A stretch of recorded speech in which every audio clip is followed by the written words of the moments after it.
ভাইরা আমার, বন্ধুরা আমার, আমরা সবাই এক আল্লাহর এক কোরআন মানি, তবে কেন আমাদের মধ্যে রবে এত হানাহানি? আলেম ওলামার ভিতরে যত ঐক্য আসবে তত এদেশে ইনশাআল্লাহ ইসলাম কায়েম হবে। আল্লাহ সুবহানাহু ওয়া তাআলা বলেন, তোমাদের সম্পদ এবং তোমাদের জীবন দিয়ে যদি আমাকে ভালোবাসতে পারো আমি জান্নাত দেব। বলেন সুবহানাল্লাহ। ভাইরা আমার, বন্ধুরা আমার, আমরা জান্নাতি মানুষ হতে চাই। মা বোনদেরকে বলবো অবশ্যই পর্দা করবেন, কারণ আল্লাহ তাআলা বলছেন, হে নারী তোমরা বাসগৃহে অবস্থান করো, তোমরা জাহিলি যুগের মতো অবাধে বেরিও না। নারীদেরকে, মায়েদেরকে, বোনেদেরকে সম্মান দিয়েছেন একমাত্র আল্লাহ সুবহানাহু ওয়া তাআলা। একমাত্র এই সম্মান আল্লাহ সুবহানাহু ওয়া তাআলা বিশ্ব নবীর মাধ্যমে পৃথিবীতে পাঠিয়েছেন। মায়েদেরকে এক নাম্বার সম্মান দিয়েছেন কন্যা হিসেবে। কি হিসেবে? অনেকে বলে নারীদেরকে বলে অধিকার দেওয়া হয় না, নারীদেরকে অধিকার দেওয়া হয়েছিল এক নম্বরে কন্যা হিসাবে, দুই নম্বরে দিয়েছেন স্ত্রী হিসাবে, তিন নম্বর দিয়েছেন মা হিসাবে। আল্লাহ সুবহানাহু ওয়া তাআলা পবিত্র কুরআনুল কারীমের ভিতরে বলছেন, ওয়াকাদা রাব্বুকা আল্লা তা'বুদু ইল্লা ইয়্যাহু ওয়া বিল ওয়ালিদাইনি ইহসানা। বলেন সুবহানাল্লাহ। আল্লাহ সুবহানাহু ওয়া তাআলা সূরা বনী ইসরাঈলের ভিতরে বলেন, আমি ফয়সালা করে দিচ্ছি, আমি হুকুম দিচ্ছি, আমার ইবাদতের পরে তোমরা পিতা মাতার সাথে ভালো ব্যবহার করবা। আল্লামা সমরকান্দি রহমাতুল্লাহ বলেন, পিতা মাতার সাথে জীবিত অবস্থায় ভালোবাসা যায় এবং মৃত্যুর পরে ভালোবাসা যায়। মৃত্যুর পরে ভালোবাসা হচ্ছে পিতা মাতার জন্য দোয়া করা এক নম্বরে, দুই নম্বর হচ্ছে আপনি তার জন্য দান সদকা করবেন, তিন নম্বর তার আত্মীয় স্বজনের সাথে সম্পর্ক রাখবেন। ভাইরা আমার, বন্ধুরা আমার, মায়েদের স্ত্রী হিসাবে অনেক অধিকার। যেমন আল্লাহ সুবহানাহু ওয়া তাআলা বলেন, হুন্না লিবাসুল লাকুম ওয়া আনতুম লিবাসুল লাহুন্না। স্বামী স্ত্রী একজন আরেকজনের পোশাক। পুরুষদেরকে বলবো, মা বোনদেরকে মাসে মাসে কিছু হাত খরচ দেবেন, কারণ আপনার স্ত্রী যখন তার বাপের বাড়ি যাবে, পিতার বাড়ি যাবে, কিছু খাদ্য খাবার শ্বশুরের জন্য ক্রয় করার দরকার। কারণ কিছু বুড়ো বয়সে যদি ওই মেয়ে, আপনার স্ত্রী যদি তার আব্বার জন্য কিছু খাবার নেয়, তাহলে সে অত্যন্ত অনেক খুশি হবে এবং বলবে যে দেখছো আমার মেয়েটাই মা বস। এমন এমন মা বোন আছে তার পিতার জন্য খাবার নেয়, খাবার নিয়ে জায়নামাজে বাবাকে বসাই, আমাদের এলাকায় দেখেছি, জায়নামাজে বসাইয়া পিতার জন্য বিভিন্ন 3 পদ 4 পদের খাবার নেয়, বাবার পিতাকে সুন্দর মতো গোসল করায়, এরপরে বাবা খাইতো আর বলতো, আলহামদুলিল্লাহ কত পদ তুমি আনছো, অনেক খাবার আনছো। এই মা বোনদেরকে পুরুষদের বলবো কিছু। পূর্বে শ্রদ্ধাভাজন চাচা বলেছেন যে মাহফিল দেওয়া হচ্ছে অজানা কথাকে জানার জন্য। আলহামদুলিল্লাহ, তার কথা অনেক আমার ভালো লেগেছে। আজকে আমাকে বলা হয়েছে নারীদের মা বোন সম্পর্কে কিছু কথা বলা দরকার, কারণ মা বোনরা ছিল পূর্বেই বারবার দেশের সরকার। ভাইরা আমার, বন্ধুরা আমার, জীবনে আল্লাহ সুবহানাহু ওয়া তাআলা আপনাকে আমাকে ইবাদত করার জন্য সৃষ্টি করেছেন। ঠিক নেবে ঠিক কথা বলেন? ঠিক। আল্লাহ রাব্বুল আলামিন পবিত্র কুরআনুল কারীমের ভিতর বলেন, ওয়াযাক্কির, হে মুহাম্মদ ইবনে আব্দুল্লাহ আপনি ওয়াজ করেন, ফাইন্নায যিকরা, আপনি কোরআন দিয়ে ওয়াজ করেন, তানফাউল মুমিনিন, মুমিনের কাজে লাগবে। জোরে জোরে বলেন সুবহানাল্লাহ। তাফসীর ময়দানে আউল ফাউল কথা বলে কোনো লাভ নাই, কোরআন দিয়া কথা বলতে হবে। এর পরের আয়াতে রব্বুল আলামিন বলেন, ওয়ামা খালাকতুল জিন্না ওয়াল ইনসা ইল্লা লিয়াবুদুন। আল্লাহু আকবার বলেন, ঠিক দিয়ে বলেন আল্লাহু আকবার। ভাইরা আমার, বন্ধুরা আমার, আমার মালিক আল্লাহ সুবহানাহু ওয়া তাআলা বলেন, বান্দারে বান্দিরে আমি তোমাদের ইবাদত করার জন্য সৃষ্টি করেছি। আদম আলাইহিস সালাম থেকে শুরু করে কিয়ামত পর্যন্ত যারা আসবে এরা সকলেই আল্লাহর ইবাদত করবে। জোরে জোরে বলেন সুবহানাল্লাহ। প্রশংসা করি আমি আল্লাহ তাআলার, বিশ্বজাহান পয়দা হইল হুকুমে যাহার, জ্ঞান বিজ্ঞান শিল্পকলা আবিষ্কার যত, ইহার ভিতরে খোদার করুণা রয়েছে অবিরত। মাটির মানুষ চমকে গেল কুদরতে তাহার, প্রশংসা করি আমি আল্লাহ তাআলার। বালাগাল উলা বিকামালিহি কাশাফাত তুজা বিজামালিহি হাসনাত জামিউ খিসালিহি সাল্লু আলাইহি ওয়া আলিহি। লা ইলাহা ইল্লাল্লাহ, জোরে লা ইলাহা, লা ইলাহা ইল্লাল্লাহ, লা ইলাহা ইল্লাল্লাহ। নেই কোন খালিক তুমি ছাড়া, নেই কোন মালিক তুমি ছাড়া, নেই কোন খালিক তুমি ছাড়া, নেই কোন মালিক তুমি ছাড়া। এই জীবনে লা ইলাহা ইল্লাল্লাহ, লা ইলাহা ইল্লাল্লাহ।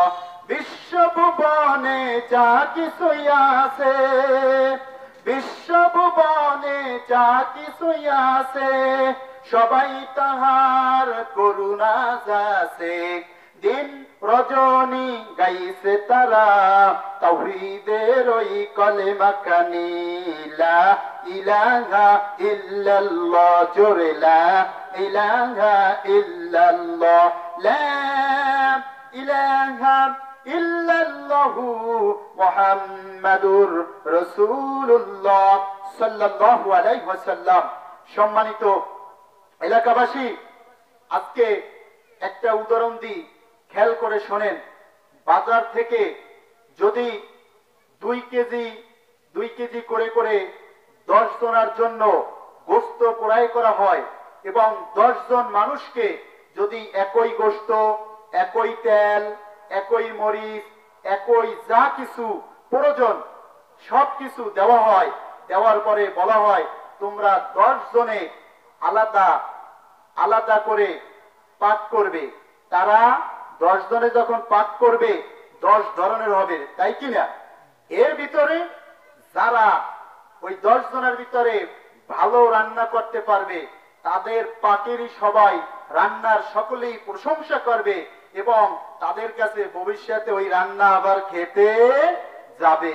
ঠিক তদ্রূপ আজকে এখানে কোরআন দিয়া যে বক্তারা কথা বলবেন, হাদিস দিয়া যারা কথা বলবেন, এই কথা বলার পরে যাদের কথাগুলো ভালো লাগবে তাদেরকে আবার এই মাহফিল কমিটি আনার জন্য পাগল করা থাকবে, তাই কিনা? ঠিক তদ্রূপ মাহফিলের বাহিরে থাকলে তো এই রান্না বোঝা যাবে না। আরেকটা উদাহরণ দিই, আমার ওস্তাদ বলতেন যে মুরগির ডিম, মা বোনরা মুরগির ডিম, এই মুরগির ডিম আমাদের দেশে বলে উমন দেয় বরিশালে, আর এদিকে বলে কি একটা হবে আর কি। ওই ডিমের পাখার ভিতরে যে ডিমগুলো থাকে ওই ডিমে কিন্তু বাচ্চা দেয়, আর ডিমের পাখার বাইরে যদি ডিম থাকে ওই ডিমে বাচ্চা দেয় না। তা বাহিরে বসে, প্যান্ডেলের বাহিরে বসে যদি মাহফিলের ভিতর না আসা হয় আপনার সঠিক বুঝ পয়দা হবে না। বরিশালের ভাষায় বলে বাবা ডিমের মতো কায়দা হবে। ভাইরা আমার, বন্ধুরা আমার, আল্লাহ সুবহানাহু ওয়া তাআলা বলেন ইন্না আকরামাকুম ইনদাল্লাহি আতকাকুম, বলেন সুবহানাল্লাহ, আরো জোরে বলেন সুবহানাল্লাহ। আসমানের মালিক, জমিনের মালিক, কুল কায়নাতের মালিক বলেন যে আমার কাছে ওই ব্যক্তি বড় সম্মানিত যার হৃদয়ের ভিতর থাকবে আল্লাহর ভয়। এজন্য আপনি যদি বড় আলেমও না হন, বড় শিক্ষিত যদি না হন, আপনার কোনো সমস্যা নাই।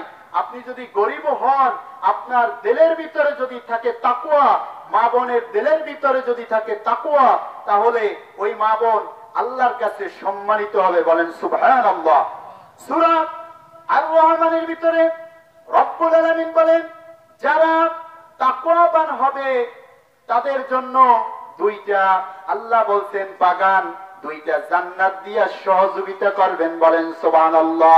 কবির ভাষায় আমি বলে গেলাম এই ফুল, এই ফল, এই নদী জল, সবুজের কত বড় বাগানের ফল, আরশের নীলিমায় তারাদের দল, চাঁদ আর সূর্যের আলো জলমল, বেহেশতবাসীদের আবে জমজম, সবকিছু আল্লাহর দান অনুপম। আল্লাহ বলেন তাজরি মিন তাহতিয়াল আনহার, জান্নাতের পাদদেশে সবকিছু থাকবে, কোনো কিছুর অভাব হবে না। বলেন সুবহানাল্লাহ। যারা নাকি জান্নাতে যাবে, রব্বুল আলামিন বলেন মাছের কলিজা ভুনা করে আমি খাওয়াবো। বলেন সুবহানাল্লাহ।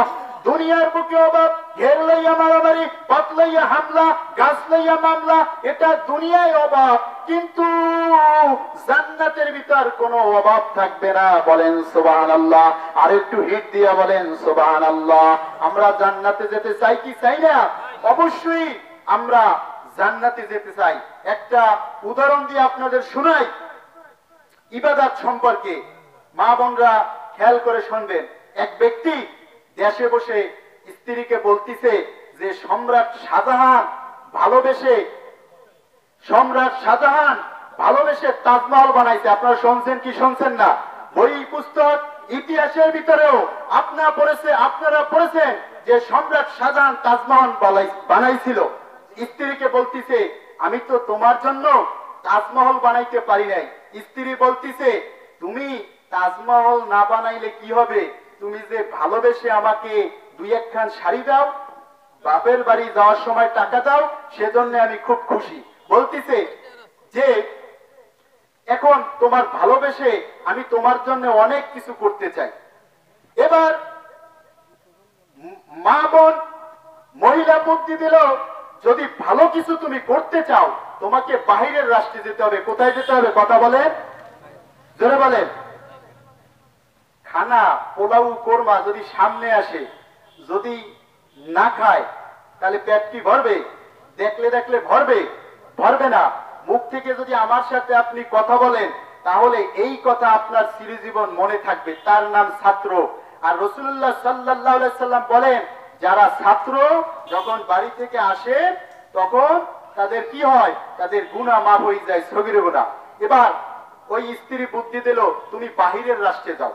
এবার বাহিরের রাষ্ট্রে ওই স্বামী গেল, এরপরে টাকা পাঠায়। কাকে সুখ দেবে? স্ত্রীকে।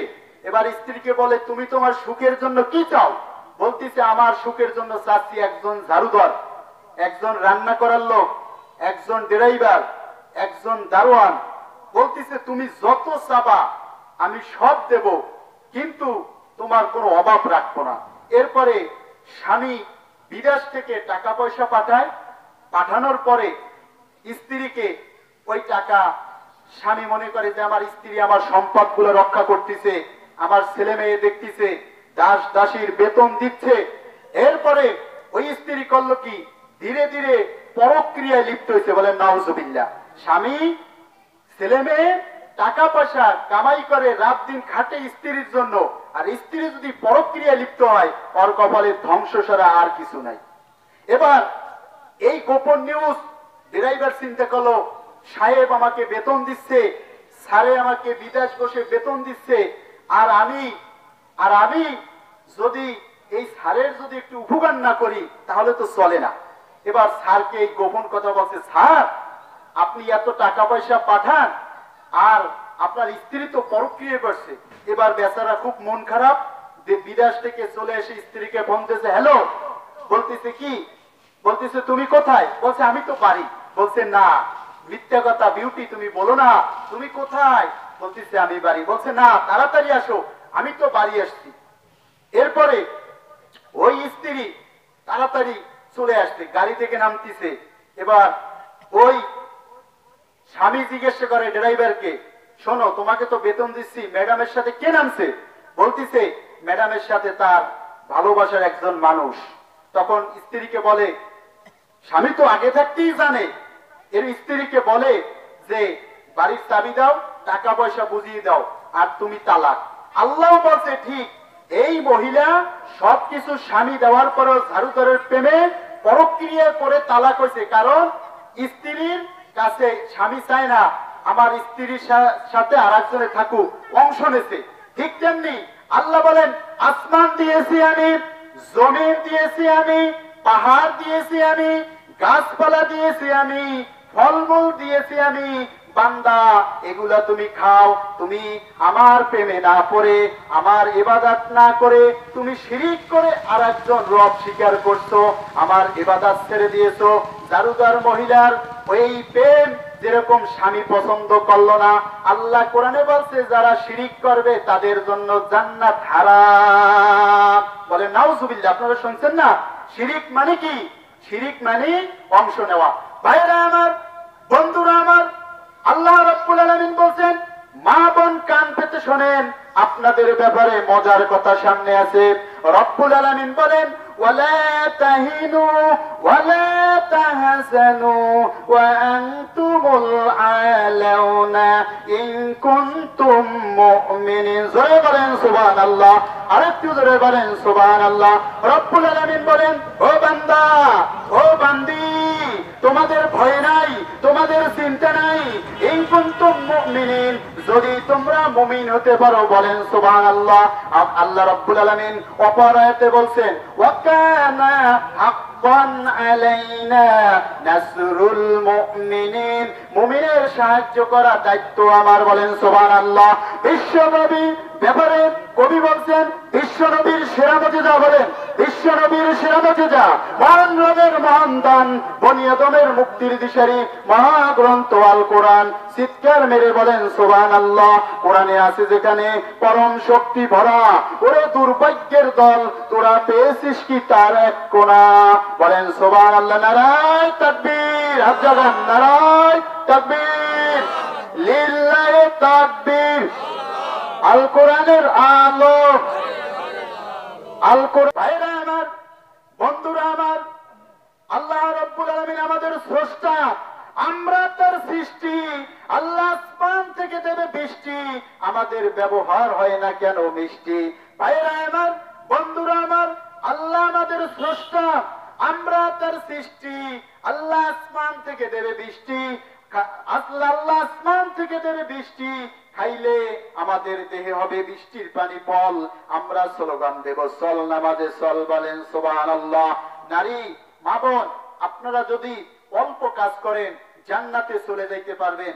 আল মারআতু ইযা সাল্লাত খামসাহা, আল্লাহ রাসূল বলেন, নারী যদি 5 ওয়াক্ত নামাজ পড়ে, এরপরে নারী যদি তার লজ্জাস্থানকে হেফাজত করে, এরপরে মাহে রমজানের রোজা রাখে, 4 নম্বরে স্বামীর আনুগত্য করে, এই 4টা কাজ যদি কোনো মা বোন করতে পারে, তাহলে সে জান্নাতের যে কোনো দরজা দিয়া প্রবেশ করতে পারবে। বলেন সুবহানাল্লাহ, সুবহানাল্লাহ। ভাইরা আমার, বন্ধুরা আমার, আমি প্রায় মাহফিলে একটা কথা বলে থাকি যে আমরা বিভিন্ন জায়গায় ওয়াজ শুনতে যাই, কিন্তু মা বোন সব জায়গায় ওয়াজ শুনতে পারে না। আমি গত বছর আমাকে মনিরউদ্দিন দাখিল মাদ্রাসা মোরেলগঞ্জ, এই দাখিল মাদ্রাসায় আল্লাহ তাআলাই ভালো জানে 5 দিন ব্যাপী রুকুভিত্তিক তাফসীর মাহফিল হয়। খনিরখণ্ড দাখিল মাদ্রাসা আছে মোরেলগঞ্জের ভিতর। সেই ভদ্রলোক আমাকে বলে নাই, কিন্তু মাহফিলের সেক্রেটারি আমাকে বলছেন যে আপনাকে বক্তা হিসেবে রাখার জন্য এই কাজটা সে করছে। 4th দিনের রুকুভিত্তিক সূরা মায়েদা থেকে আমি কথা বলছিলাম। 2 ঘন্টা কথা বলার ভিতরে আমি বলছিলাম যে আপনারা এই যে 5 দিন ব্যাপী রুকুভিত্তিক তাফসীর মাহফিল শুনছেন, এর ভিতর মা বোনদের ব্যাপারে কথা পান নাই, কিন্তু মা বোনদের ভিতরে ব্যাপারে কিছু কথা বলা দরকার। আমি অবশ্যই কিছু কথা বলছিলাম। আর অবশ্যই প্রত্যেক মাহফিলে আমি মনে করি মা বোনদের ব্যাপারে প্রত্যেক বক্তার 10 মিনিট 5 মিনিট কথা বলা দরকার।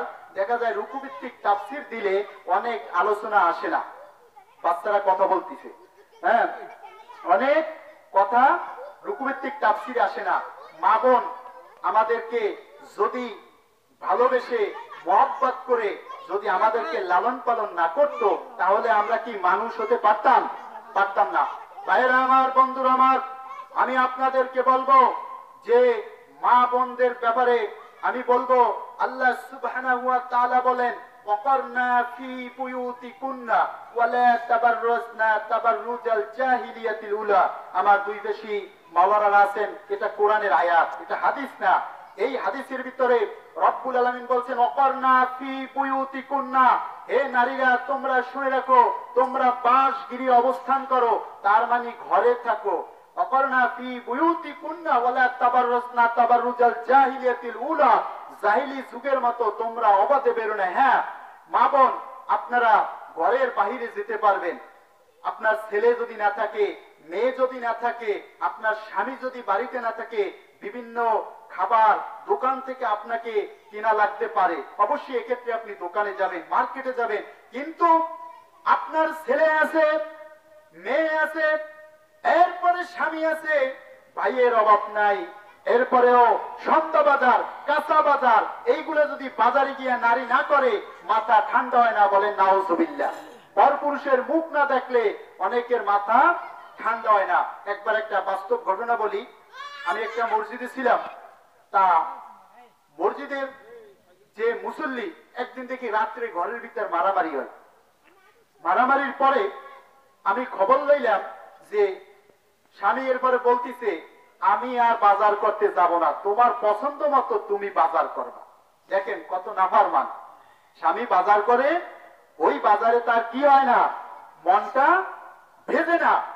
আর এমন এমন মা বোন আছে, স্বামী যা কিনে ক্রয় করে দেয় বাজার থেকে, তিনি জীবনেও বলে নাই যে আমি বাজারে গিয়ে একটা সুন্দর শাড়ি কিনবো। স্বামী যেই শাড়ি কিনে দেয়, ওই শাড়ি পরতে পরতে বুড়ো হয়ে গেছে, কবরেও চলে গেছে, কোনোদিন বলে নাই যে আমি বাজারে গিয়া সাজুগাজু কিনবো। এরকম স্ত্রী অনেকের আছে, আলহামদুলিল্লাহ। আবার অনেকের এমন স্ত্রী আছে, সে খুব অশান্তিতে আছে, দুনিয়ায় জাহান্নাম দেখতে আছে, বলেন নাউজুবিল্লাহ। ভাইরা আমার, বন্ধুরা আমার, আমি শুরুতেই একটা কথা বলেছি, আমাদেরকে জান্নাতি মানুষ হতে হবে। আমাদের লক্ষ্য এবং উদ্দেশ্য থাকবে যে আমরা জান্নাতি মানুষ হব। কেউ যদি পুলিশে চাকরি নেয়, তাহলে একটা ব্যাজ দেয়, সেদিন থেকে সে পুলিশের কি পায়, বেতন পায়। তাই আপনি কবে থেকে ইন্নামাল আমালু বিন্নিয়াত, বিশ্বনবী বলেন তো নিয়ত অনুযায়ী প্রত্যেকটি কাজ হয়ে থাকে। আপনি কবে থেকে নিয়ত করেছেন আঙ্কেলরা, আমার বাবার বয়সী মুরব্বীরা, যে আমি জান্নাতি মানুষ হব?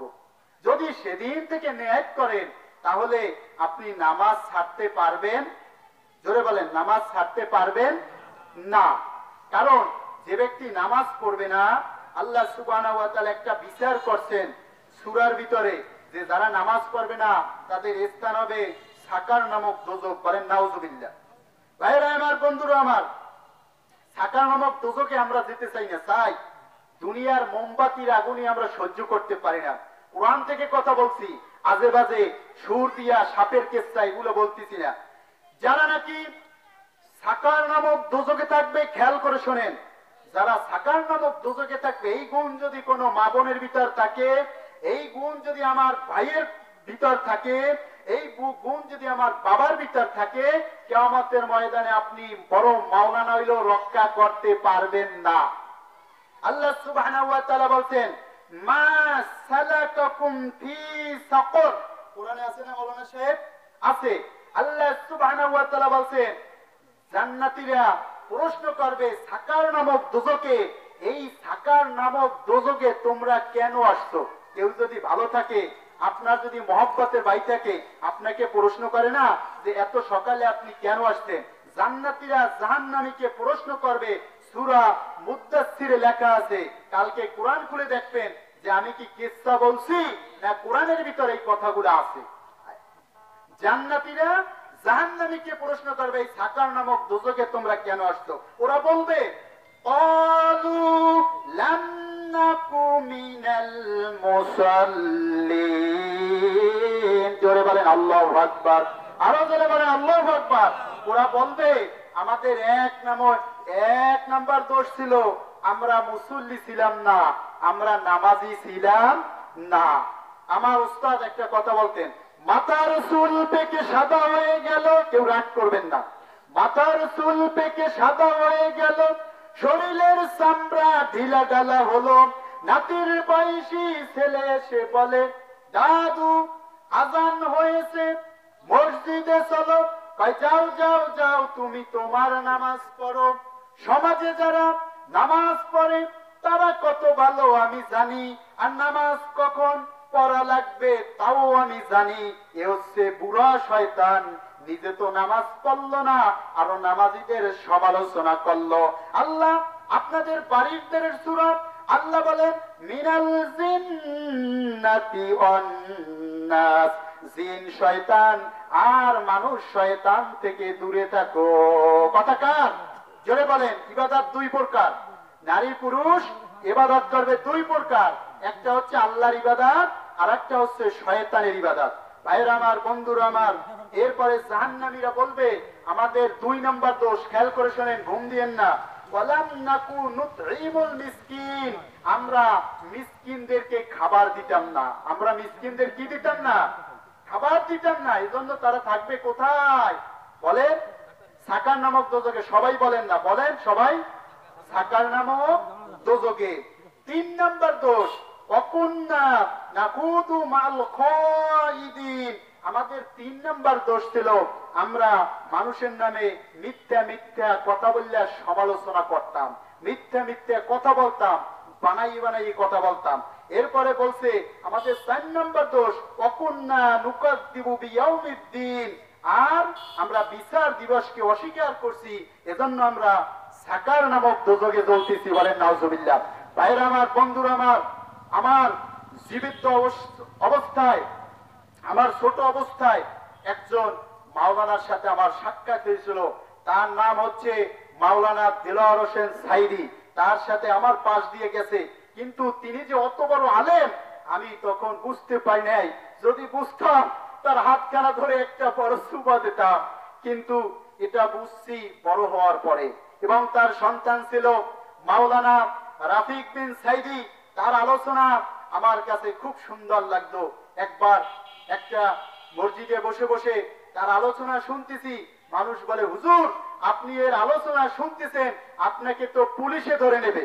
আমি বলছি আমাকে যদি পুলিশে নেয় কোনো সমস্যা নাই, কারণ আমি দেখবো আমার যদি পুলিশে নেয় আমি কদিন ওইনে ভাত খেয়ে যাবো, আমার মনে টার্গেট, চাউল কিনে খাওয়া লাগবে না। ভাইরা আমার, বন্ধুরা আমার, মানুষকে ভালোবাসবেন, আলেমকে ভালোবাসবেন। আল্লাহর রাসূল বলেন মান তাশাব্বা বিকওমিন ফাহুয়া মিনহুম, যার সাথে যার মহব্বত তার সাথে তার, জোরে বলেন, তার সাথে তার মহব্বত কিয়ামত, যার সাথে যার, জোরে বলেন, যার সাথে যার তার সাথে তার কিয়ামত। ভাইরা আমার, বন্ধুরা আমার, আমি আপনাদেরকে বলবো মা বোন সবার আছে, মা বোনদের জান্নাতি মানুষ হওয়া দরকার। ভাইরা আমার, আপনারা মাছ বাজারে গেছেন কিনা? এই এলাকার মা বোন অত্যন্ত ভালো, আমি দেখেছি মা বোনরা ভালোই ইনশাআল্লাহ পর্দা করে। আপনি মাছ বাজারে গেছেন কিনা? মাছের বাজারে গেছেন কিনা? একটু হাত জাগান, কেটা কেটা মাছের বাজারে গেছেন, যে কোনো বাজারে হাত নামান। আলহামদুলিল্লাহ। মাছের বাজারে গিয়া আপনি একটা বড় থালা লইছেন, কি লইছেন? থালা অথবা ডিশ। ওই ডিশের ভিতরে আপনি কলা, এরপরে আম, এরপরে জাম, এরপরে মালটা, এরপরে কমলা, এরপরে কাঁঠাল, আরো বিভিন্ন কিছু ফল, সবেদা, কলা, এইগুলা ছিলাইয়ে নিয়ে মহব্বতে আপনি বলতেছেন যে আমি যদি এই কলা ছিলাইয়া, এই দেশে কি বলে, কলা ছিলাইয়া বা ছোলা বের করে আমি যদি বাহিরে রাখি, তাহলে সবাই আমার মালগুলা তাড়াতাড়ি কিনবে, ক্রয় করবে। কিছুক্ষণ বাদে দেখতেছেন আপনার মালগুলা কেউ ক্রয় করতেছে না, ওই ডিশের ভিতরে পড়তেছে মাছি। কি পড়তেছি? মাছি, লুচ্চা মাছিগুলা পড়তেছে। তাহলে বোরকা ছাড়া ছিলেন না কলা, ছিলেন না কাঁঠাল, ছিলেন না আম, যে সকল মহিলারা ওরকম চলবে ফিরবে, চলনে বলনে থাকবে, লুচ্চা ব্যক্তিরা, লুচ্চা মানুষেরা তাকিয়ে তাকিয়ে দেখবে। বলেন নাউজুবিল্লাহ। ওর আল্লাহর কাছে কোনো দাম নাই। অতএব মায়েদেরকে, বোনেদেরকে অবশ্যই পর্দা করতে হবে। কি করতে হবে? পর্দা করতে হবে। কারণ মা যেন মোর খাঁটি সোনা, নীল আকাশের চাঁদ, মাগো তোমায় না দেখিলে মিটে না গো সাত, ও মা মিটে না গো সাত। ঠিক না বে ঠিক? ভাইরা আমার, বন্ধুরা আমার তাকওয়া অর্জন করবেন। আল্লাহ সুবহানাহু ওয়া তাআলা পবিত্র কোরআনের ভিতর বলছেন, ওয়ালাউ আন্না আহলাল কুরা আমানু ওয়াত্তাকাউ লাফাতাহনা আলাইহিম বারাকাতিম মিনাস সামাই ওয়াল আরদ। আল্লাহ সুবহানাহু ওয়া তাআলা বলেন, আমি আসমানের দরজা, জমিনের দরজা, তার মানে হচ্ছে বরকতের দরজাগুলি খুলে দেব বান্দা যদি ঈমান আনে আর তাকওয়াবান হয়। দুইটা জিনিস, ঈমান আনে আর তাকওয়াবান হয়। এই দেশের মানুষগুলা যদি আল্লাহর প্রতি ঈমান আনে, মা বোনেরা যদি আল্লাহর প্রতি ঈমান আনে, খাদ্যের অভাব হবে না, ঈমান পোশাকের অভাব হবে না, কোনো কিছুর অভাব হবে না। কিন্তু আমাদের সব হাতের কামাই। আল্লাহ সুবহানাহু ওয়া তাআলা বলেন, যাহারাল ফাসাদু ফিল বাররি ওয়াল বাহরি বিমা কাসাবাত আইদিন নাস। জলে স্থলে যেখানে যত বিপদ মুসিবত, ফিতনা, ফাসাদ, না খাই থাকা, খাইয়ে থাকা, কষ্টে থাকা, সব আমাদের হাতের কামাই। ভাইরা আমার, বন্ধুরা আমার, হযরতে লোকমান আপনারা শুনছেন, হযরতে লোকমান, এই লোকমান তিনি কোনো বিশাল কোনো নবী ছিলেন না, তিনি কোনো রসুল ছিলেন না। এই লোকমান কি করতেছে? লোকমান মাঠে ময়দানে গরু চড়ায়। লোকমানের নামে একটা সূরা আছে, সূরার নাম হচ্ছে সূরা লোকমান। এটা হচ্ছে মাক্কি সূরা। এই লোকমান মাঠে ময়দানে যখন কথা বলতেন, তখন মানুষকে জ্ঞান গর্ব কথা শুনাইতেন। তখন তার মনিব এই ঘটনা যখন জানতে পারলেন, তখন মনিব বললেন, আজকে লোকমান আসুক, দেখবো ওর কত জ্ঞান। তখন লোকমান যখন বাড়িতে আসলেন, তখন ওই লোকমানকে বললেন, হে লোকমান, আমি শুনেছি তোমার নাকি অনেক জ্ঞান, আজকে আমি একটু তোমার জ্ঞানের পরীক্ষা নেব। বলতেছে, কি আপনি পরীক্ষা নেবেন? ইনশাআল্লাহ।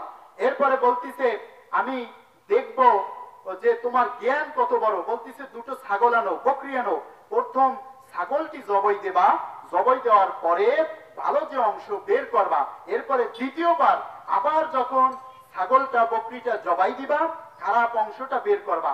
লোকমান প্রথম ছাগলটা জবাই দিয়া কলব দেল, হলদিয়া পাখি, হলদিয়া পাখি, সোনালি বরণ, পাখিটি সারি লোকে। কেউ বলে আত্মা, কেউ বলে রূহ, কেউ বলে পরাণ, কেউ বলে জান, কেউ বলেন পাখি। আপনারা ঠিক পাইছেন তো? কাকে বলে? কলব। এই কলব যেদিন চলে যাবে, আপনাকে আমাকে মরহুম বলা হবে। কি বলা হবে বলেন? মরহুম বলা হবে। তখন কলবটা বের করলেন। আবার দ্বিতীয়বার যখন ছাগলটি জবাই দিল, আবার একই জিনিস বের করলেন। তখন মনিব বললেন, হে লোকমান, এ তোমার কেমন জ্ঞান? যখন আমি বললাম ভালো জিনিসটা বের করো, তখন যে জিনিসটা বের করলা কলব, রূহ, এই জিনিসটা বের করলা, দ্বিতীয়বার একই জিনিস বের করলা। এবার লোকমান বলেন, শুনুন জনাব মনিব, কারণ দিলের ভিতরে যদি কোনো ভালো অংশ থেকে থাকে তার নাম দিল, আবার যখন খারাপ অংশ থেকে থাকে তার নাম দিল। আজ থেকে বিশ্ব নবী ১৫০০ বছর আগে বলছেন, ইন্না ফি জাসাদি মুদগা ইযা সালুহাত সালুহাল জাসাদু কুল্লু ওয়া ইযা ফাসাদাত ফাসাদা জাসাদু কুল্লু আলা ওয়া হিয়াল কলব। এর মানে হচ্ছে প্রত্যেকটি মানুষের দেহের ভিতরে একটি গোশতের টুকরা আছে। ওই গোশতের টুকরা যদি ভালো থাকে, তার টোটাল দেহটাই ভালো থাকে। আর ওই গোশতের টুকরা যদি পছন্দ করে, তার টোটাল সম্পূর্ণ দেহটাই পছন্দ করে।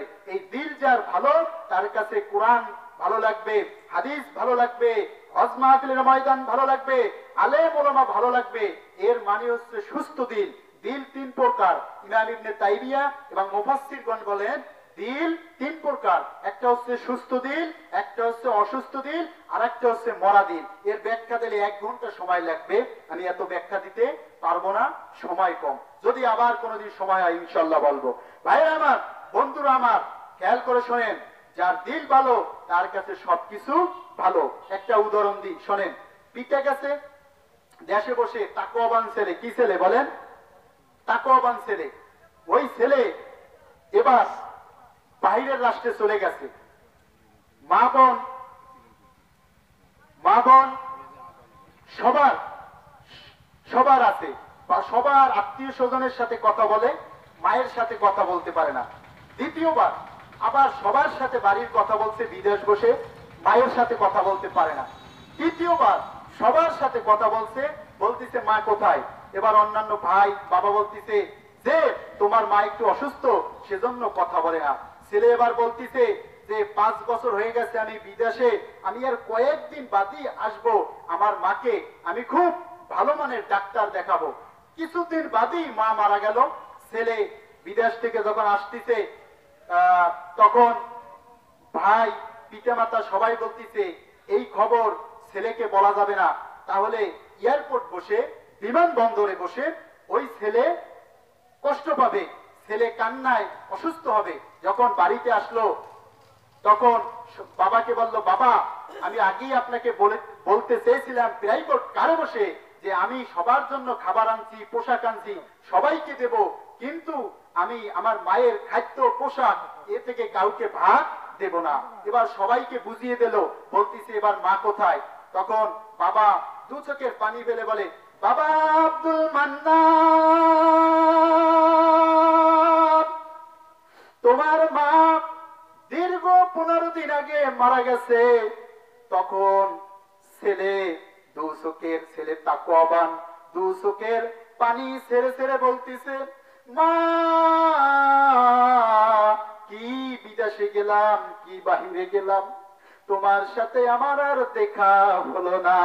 এবার ছেলে তো তাকওয়াবান, পরহেজগার, আল্লাহ ভীরু, ওই ছেলে এখন মায়ের জন্য দোয়া করতেছে। আপনারাও করেন, রব্বির রহমহুমা কামা রব্বায়ানি সগীরা, রব্বির রহমহুমা কামা রব্বায়ানি সগীরা। প্রত্যেকদিন ফরজ নামাজের পরে এই দোয়া করবেন। আর যাদের যুবকেরা বাপ মা বেঁচে আছে, মায়ের জন্য দোয়া করবা, আল্লাহ হায়াত দারাজ করুক। এবার খেয়াল করে শোনেন যে মা এত মধুর, মা যে কত খাঁটি নাম, কত মধু আছে। ছোট্ট নামে, বলেন ছোট্ট নামে এত মধু আর কোন নামে মেলে না। মা ছোট্ট নামে এত মধু আর কোন নামে মেলে না। অসহায় শিশুকালে ছিলাম আমি যখন, খোকা বলে আদর সোহাগ মাখা হাতে নিতে তুলে, ওই নামে আর কেহ ডাকে না।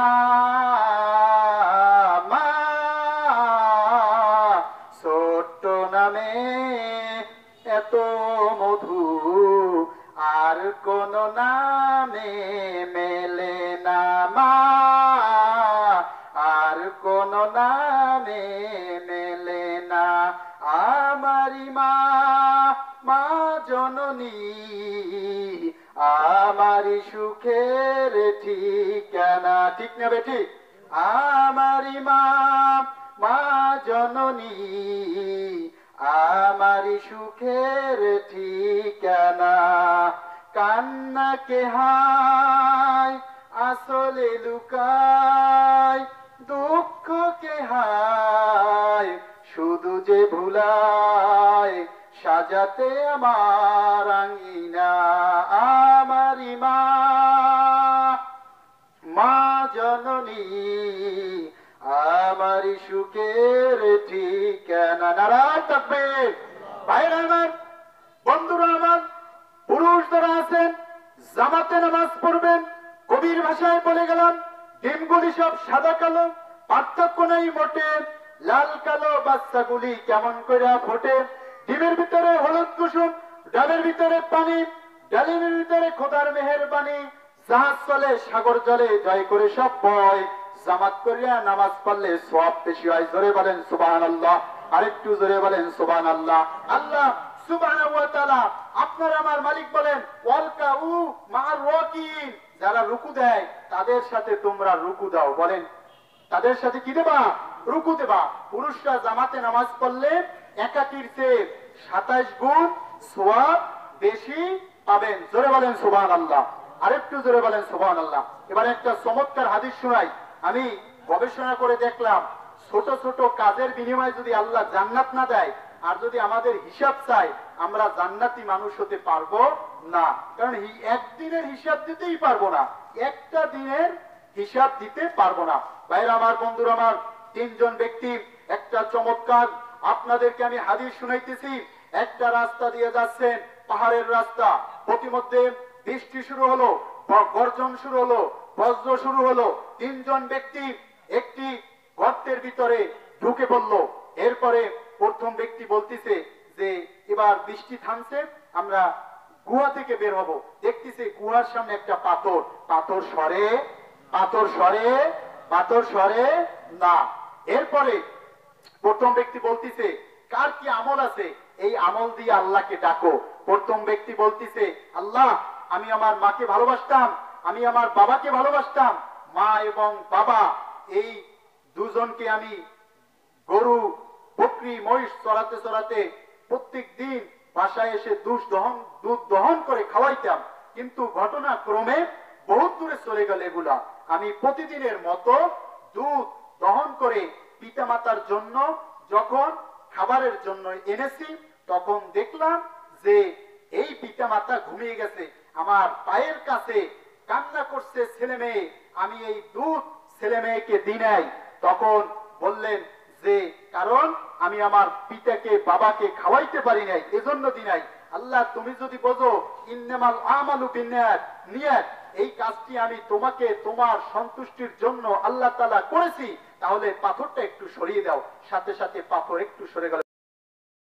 এবার দ্বিতীয় ব্যক্তি বলতিছে যে এবার প্রথম ব্যক্তি দুইজনকে বলতিছে কার কি আমল আছে, এই আমল দিয়ে আল্লাহকে ডাকো। দ্বিতীয় ব্যক্তি বলতিছে আল্লাহ, আল্লাহ, আমার একটি চাচাতো বোন ছিল, আমি চাচাতো বোনের ইজ্জতকে নেওয়ার জন্য যখন কাছে গেলাম, তখন বললেন ইত্তাকুল্লাহ, আল্লাহর বান্দা, আল্লাহর বান্দা, আল্লাহকে ভয় করো। যদি তুমি মোহর আনতে পারো তাহলে আমি এই কাজে রাজি আছি। তখন ওই লোকটা কষ্ট করে মোহর আনলো। তখন বলছে এই মোহর আনছি, এবার তোমাকে বিয়ে করব, এবার তুমি আমার সাথে কিছু কাজ করো। বলছে ইত্তাকুল্লাহ, আমি রাজি না, আল্লাহর বান্দা, তুমি আল্লাহকে ভয় করো। আমি এই কথা শোনার পরে যে ইন্না আক্রামাকুম ইনদাল্লাহি আতকাকুম, আল্লাহ বলছে ওই ব্যক্তি আমার কাছে দামি, ওই ব্যক্তি আমার কাছে রিসপেক্ট, ওই ব্যক্তি আমার কাছে সম্মানিত, যার হৃদয়ের ভিতর আছে আল্লাহর ভয়। আল্লাহ বলছে অসংখ্য জায়গায়, আমি বলতে পারি না, কোরআনের ভিতরে বহু জায়গায় আলেম ওলামা জানে যে যারা তাকওয়াবান হবে আল্লাহ তাদেরকে জান্নাত দেবে, জান্নাতের খাবার দেবে, সম্মান করবে। এর চেয়ে আর কি চান?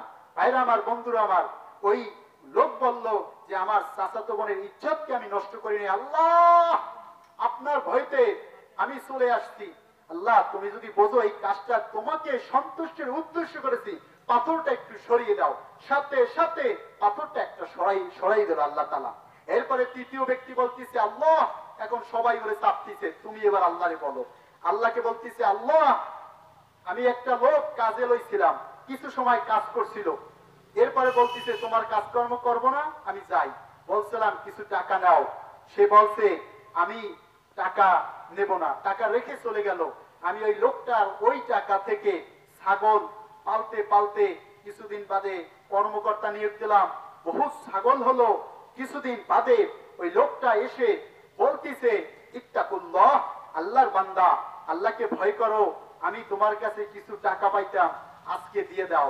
বলতিছে ওই যে ছাগলগুলা আর ওই যে রাখালগুলা, ওগুলা সব তোমার, তুমি আজকে নিয়ে যাও। বলতিছে হে আল্লাহর বান্দা, আমি একটু সময় কাজ করেছিলাম, আর আজকে তুমি আমার সাথে বাহানা করো না, আমাকে সেই কিছু টাকা দাও, আমি আজকে চলে যাব, আমার ওসবটা অত লাগবে না, তুমি কি আমাকে দেখাচ্ছ আশা? বলতিছে না, আমি সত্যিই বলতেছি, ওগুলা হচ্ছে তোমার, তুমি নিয়ে যাও। তখন ওই লোকটা হাসতে হাসতে ওই ছাগলগুলা নিয়ে গেল। আল্লাহ, আপনি যদি বোঝেন এই কাজটা আমি আপনার সন্তুষ্টির উদ্দেশ্য করেছি, তাহলে তাহলে পাথরটা একটু সরিয়ে দেন। সাথে সাথে পাথরটা সরে গেল, তিনজন ব্যক্তি বের হলো। আমি এই হাদিস দিয়া গবেষণা করে দেখলাম যে যদি এরকম ছোট্ট ছোট্ট আমলের বিনিময় কারে একটু ভালোবাসি, কারে একটু সালাম দিছি, কাকে মহব্বত করছি, এইগুলার বিনিময়ে যদি আল্লাহ জান্নাত দেয়, আমরা অতি তাড়াতাড়ি জান্নাতে চলে যেতে পারবো, এছাড়া সহজে পারবো না। রাস্তায় নাই খোয়া, খাটে না তোয়া, ভাঙ্গাচুরা গাড়ি, এর ভিতরে থাকে বহুত আলেম ওলামা, এরপরে কামাই করে টাকা করি, এরপরে যায় বাড়ি, ভালোবাসে স্ত্রী, এজন্য প্রতিদিন সবার হচ্ছে সব মানুষের ঘোরাঘুরি। ঠিক নেবে ঠিক কথা বলেন ভাইরা আমার, বন্ধুরা আমার, হাতের কাছে আলো রেখে, কবি বলেন হাতের কাছে আলো রেখে ছুটছে সবাই আধারে, সব সমস্যার সমাধান দিতে পারে আল কোরআন, বলেন সুবহানাল্লাহ।